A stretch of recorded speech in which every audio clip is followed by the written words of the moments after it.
Olá pessoal, boa noite. Meu nome é André Souza. Eu estou como vice-presidente do MNDB. É um movimento nacional que envolve os bacharéis de direito de todo o Brasil.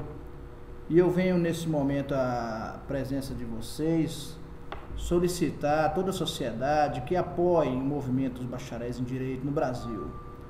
O Movimento Nacional dos Bacharéis de Direito no Brasil começou no período de 2004 com algumas manifestações contra o exame de ordem, o exame da OAB.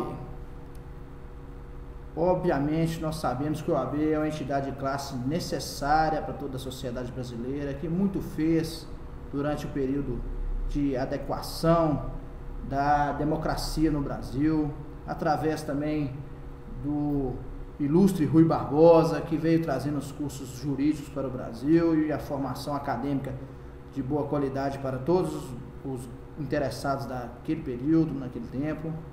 E infelizmente, atualmente, nós temos um grande empecilho para aqueles que acabam seguindo a carreira jurídica no Brasil. O empecilho de ter que passar sob o crivo, um crivo desnecessário, que infelizmente está sendo uma reserva de mercado e vem trazendo a todos os bacharéis de direito no Brasil um desespero muito grande, porque a pessoa acaba com sua graduação, ele perde tempo em vez de procurar fazer seu mestrado, seu doutorado, suas pós-graduações, né, e etc. E vai, ele fica perdido ali naquele período, estudando, passo no exame da ordem, não faço outros concursos porque eu vou prestar exame da ordem, e acaba que o Brasil acaba em certos momentos andando para trás no estudo acadêmico jurídico. E no entendimento jurídico, eu acho que ele é inconstitucional, apesar do STF ter negado o provimento a um recurso extraordinário. Ele, na Suprema Corte Portuguesa, foi impedido de ser aplicado em Portugal para os bacharéis de lá, que foi considerado na Suprema Corte Portuguesa inconstitucional. Então vejamos bem, no Brasil, os graduados em Portugal que se habilitam sem fazer o exame da OAB no Brasil, exercem a profissão de advogado aqui no Brasil. O bacharel em direito do Brasil não exerce a função, ele tem que ficar sujeito a esse crivo, que é uma segregação sem critério, que infelizmente, por meio ponto, às vezes um grande jurista que poderia fazer bem à sociedade deixa de estar de frente, atendendo à população, para poder ser, às vezes, outra coisa. Ele desanima, desiste. Né? Não é todo mundo que tem a persistência de querer continuar tomando reprovações uma após outra, e gastando dinheiro com cursinhos que chegam a R$ 1.200, R$ 500, R$ 1.500, e mais as taxas de inscrições do exame, porque o exame da OAB ele não é gratuito, ao contrário que a sociedade não sabe. O exame da OAB ele arrecada para esse órgão de classe uma faixa de 130 mil inscrições a R$ 200, e ao final de um ano, mais ou menos uns 70 milhões de reais. Ou seja, 10 anos são 700 milhões de reais. 20 anos são 1 bilhão e 400 milhões de reais que o OAB arrecadou durante certo período, e que esse dinheiro até hoje ninguém sabe para qual destino foi. Infelizmente, esse tipo de oligarquia nós não queremos. Não é essa OAB que Rui Barbosa sonhou. Não é essa OAB que eu sonhei quando eu entrei no curso da faculdade de Direito para ser um grande jurista. Não é essa OAB que nós queremos, uma OAB que criva os pares de exercer funções que são necessárias à sociedade. O próprio mercado seleciona. Vejamos, um bom médico, ele é procurado. Um bom engenheiro, ele é procurado.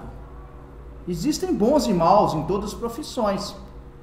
É incrível como apenas uma profissão liberal, um profissional liberal pode ser submetido a um crivo tão desnecessário quanto o da OAB, porque o advogado, ele ocupa uma função de meio, observando que, se o engenheiro constrói um edifício, e esse edifício vem a cair, Ele não tem como voltar ao lapso temporal e levantar o edifício novamente, salvar aquelas vidas que estavam embaixo desse edifício.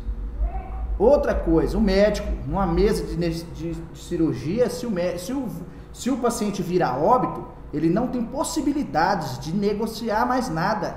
É Deus que vai levar. Então vejam bem, já o juiz, quando pega uma petição inicial, exemplo, a petição do Ofir Cavalcante, que entrou na justiça contra a minha pessoa, alegando danos, ele errou a petição inicial e o juiz mandou emendar. O juiz mandou emendar a petição inicial do senhor presidente da OAB, Ofir Cavalcante. Ele errou, e ele errou através de uns advogados mais sérios que a OAB tem. Então, vejam bem, é inevitável o erro do ser humano. Eu não estou aqui para denigrir a imagem do senhor Ofir Cavalcante. Eu não estou aqui para denigrir a imagem e a capacidade dele como profissional. Eu acho que todo advogado pode errar, todo bacharel em direito pode errar, todo profissional de qualquer área pode errar, inclusive qualquer ser humano está sujeito a erro. O que eu acho incrível é a OAB querer selecionar um mercado, fazendo reserva de pessoas por uma prova que não prova nada, de pessoas que às vezes não têm o mesmo potencial que poderiam ter se a avaliação fosse de forma diferente. O que está acontecendo no momento no Brasil? Faça a prova, mas uma prova não diz nada.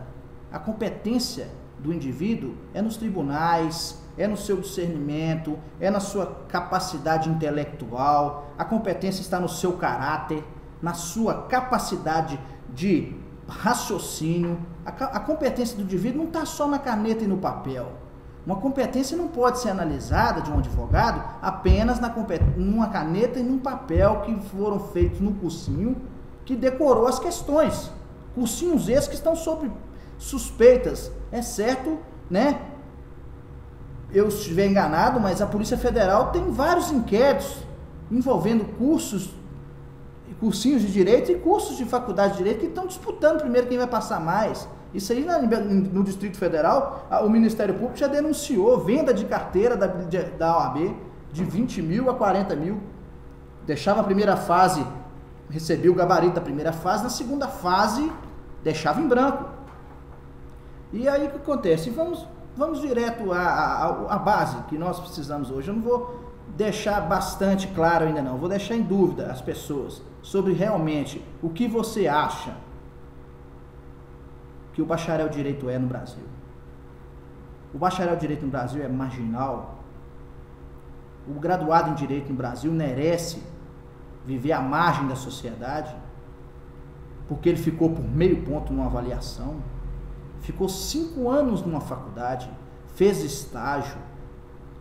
O índice da faculdade é baixo. Baixo por quem? No Brasil nós tínhamos 40 milhões de analfabetos há 30 anos atrás. Atualmente o Brasil ele aumentou o número de universidades para suportar aquelas pessoas que antes eram filhos das lavadeiras, os filhos de pedreiro. Por quê? Infelizmente o Brasil, alguns anos atrás, funcionava como um feudo. Filho de médico será médico, filho de advogado, advogado. Só estudava os filhos de doutores. Um filho de lavadeira jamais, de pedreiro jamais chegaria a uma posição de doutor, seriam raras as possibilidades.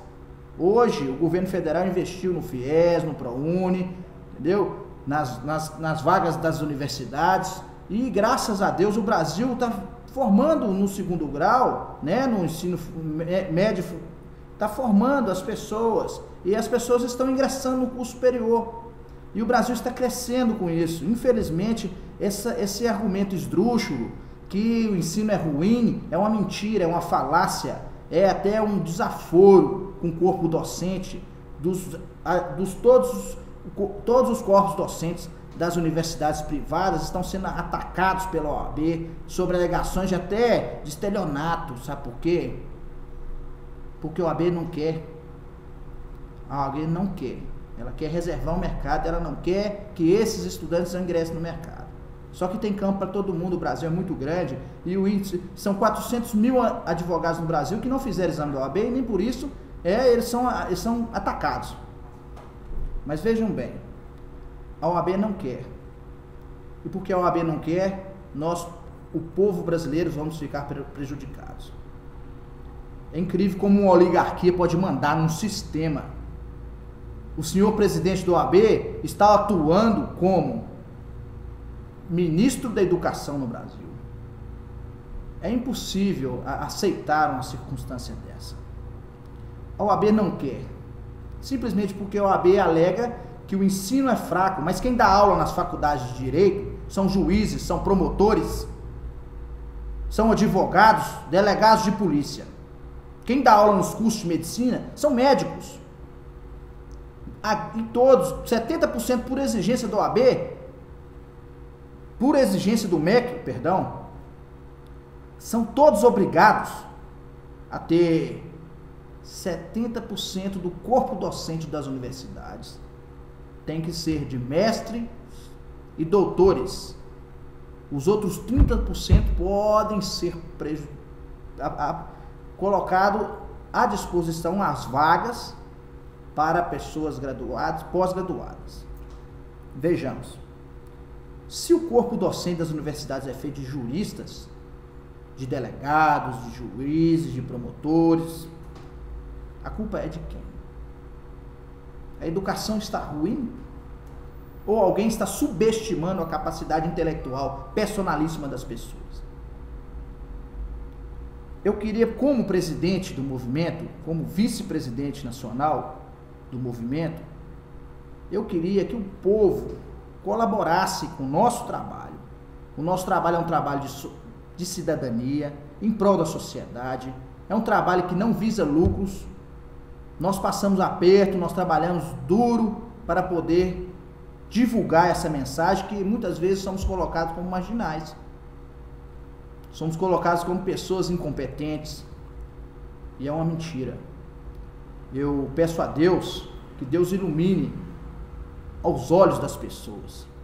Porque eu, particularmente, me preocupo com a pós-graduação que já foi feita, com o andamento do doutorado que está em andamento. Eu me preocupo com outras graduações, que eu não acredito que o ser humano ele não nasceu para fazer uma coisa só. Eu não viso a minha carteira de ordem, meu exame de ordem eu não viso porque eu não necessito de ingressar numa OAB mafiosa, maldosa, maliciosa, porque eu acredito que o ser humano tem que pensar no coletivo.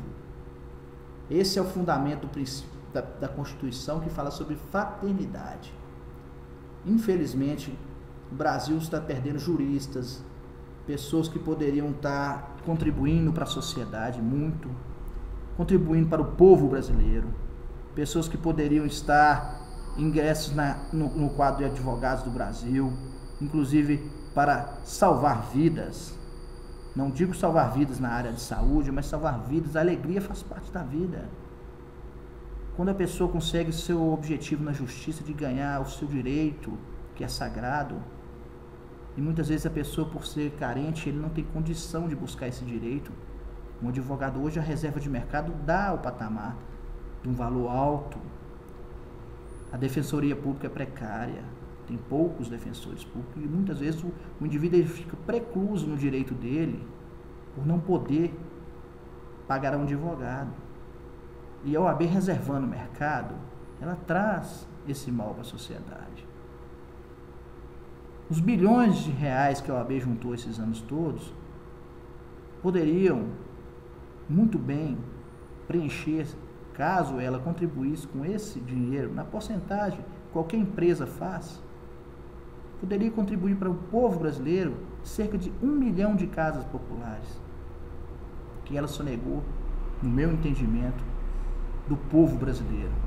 Então, quando a OAB fala que está fazendo uma proteção à sociedade brasileira, é uma falácia, é uma mentira.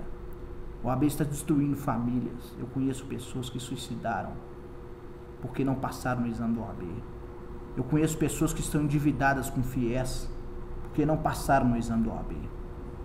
Eu conheço milhares de pessoas capacitadas que fazem pedidos dentro de vários escritórios, que têm competência até muito maior do que outros profissionais, que não passaram no exame da OAB, mas que passaram em concurso público para delegado, que passaram em concurso público para promotor de justiça, que passaram na Defensoria Pública, que passaram em outros diversos concursos públicos que dependem da área jurídica. O que eu acho que o Brasil precisa de ver o que ninguém viu. O diploma legal, ele é o mesmo do graduado em Direito, do graduado em Engenharia, do graduado em Medicina.